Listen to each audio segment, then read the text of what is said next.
L'égalité est-elle toujours juste? La justice et l'égalité sont souvent associées comme des concepts indissociables. Pourtant, une analyse plus approfondie révèle une tension fondamentale entre ces deux principes.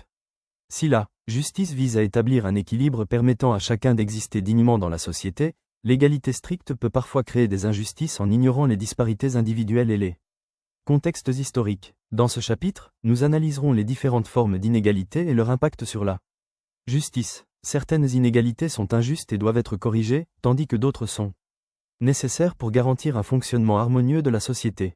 L'égalité et la justice, une distinction essentielle. L'idée que la justice implique nécessairement l'égalité est une conception simpliste.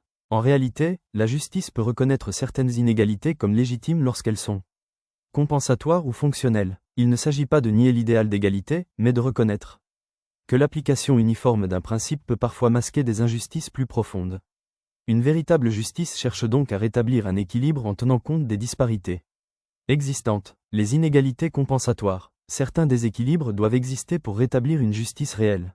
Par exemple, accorder davantage d'aide aux personnes en situation de handicap qu'aux personnes valides peut sembler une inégalité apparente, mais c'est une nécessité pour garantir une égalité effective d'accès aux opportunités. De la même manière, offrir un soutien renforcé aux personnes ayant subi des traumatismes ou des séquelles émotionnelles est une mesure juste, permettant à ces individus de retrouver une stabilité que d'autres ont pu acquérir naturellement.